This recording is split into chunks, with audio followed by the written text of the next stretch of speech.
Hi kids, today we're going to do SEL, Social Emotional Learning. And this book's a really nice book because we can all relate to this book. It calls The Day You Begin. So this is all about a little girl and it's about her adventure and how she feels different and why she feels different and why some of us always feel different. But it's a really nice book and so we're going to start it today for SEL. So The Day You Begin. So let's get going. Today's book is The Day You Began, Jacqueline Woodson, illustrated by Rafael Lopez. Oh, look how beautiful. Summer or spring day. There's flowers, there's birds, a grasshopper. Let's see what happens. The day you begin. To Sarah, Neil, and Josie, to Santiago, and Moon Whisper. Okay. There will be at times when you walk into a room and no one there is quite like you. Maybe it'll be your skin, your clothes, or the curl of your hair. See how she's curling her hair? She has curly hair and some people have straight hair. And her skin color is different. There will be time when no one understands the way words curl from your mouth. Curl means how you say them. The beautiful language of the country you left behind. My name is Rigoberto. We just moved here from Venezuela. And because they don't understand, the class will fill with laughter until the teacher quiets everybody down. Rigoberto from Venezuela, your teacher says so soft and beautiful that your name and homeland sounds like the flowers blooming at the first bright notes of a song. And it thinks you think of, oh, look at how beautiful. Your name sounds beautiful to you, and it is. There will be times when the words don't come. Your own voice, once huge, now smaller, when the teacher asks, what did you do last summer? Tell the class your story. We went to France, Chava says. These shells came from the beach in Maine. A boy named Jonathan holds out a jar filled with tiny shells so fragile they look like they'll turn to dust in his own untraveled hands.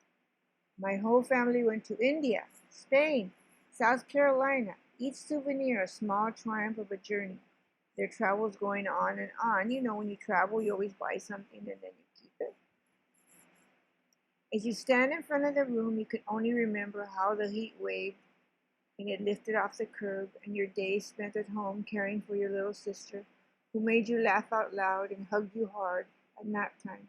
You can only remember the books you kept on reading long after she had fallen to sleep. And in that room, there no one else is quite like you.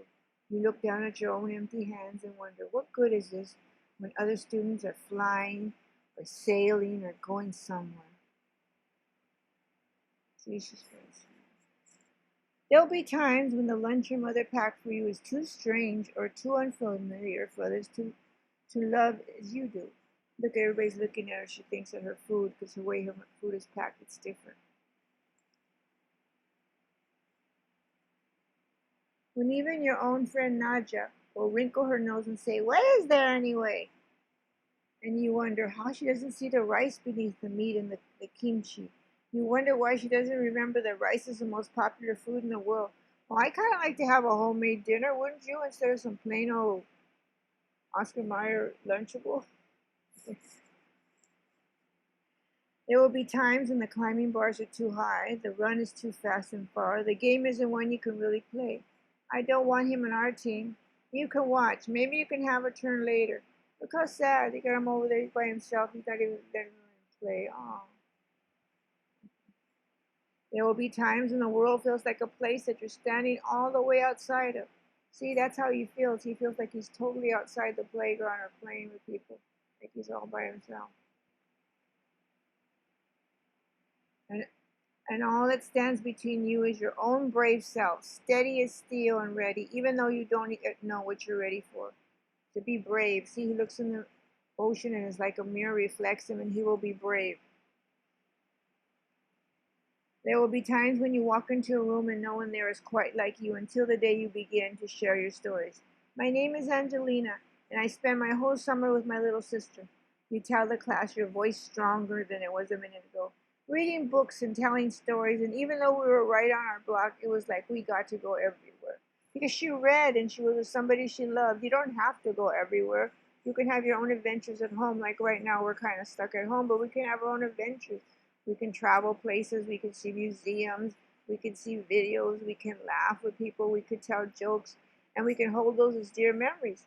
And they'll say, wow, what did you do on quarantine? Well, I did a lot of things. I traveled, I read, I had told jokes, and I played a lot of pretend. Your name is like my sister's, Rigoberto says. Her name is Angelina, too.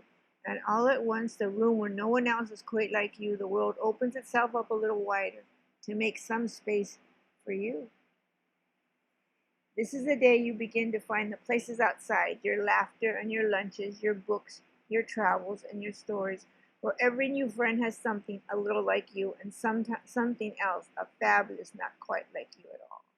So you see, once people get to know you, they like you. Everybody's interesting, and to me, it's interesting under different things in different cultures, in different countries. I mean, nobody wants to be the same old Crayola in the box and color the same way. So everything is pretty interesting. So you are all special. You are all special at home. I'm special. The world is special. So let us say, yeah, we're special. And we kind of like who we are. So that's it for today.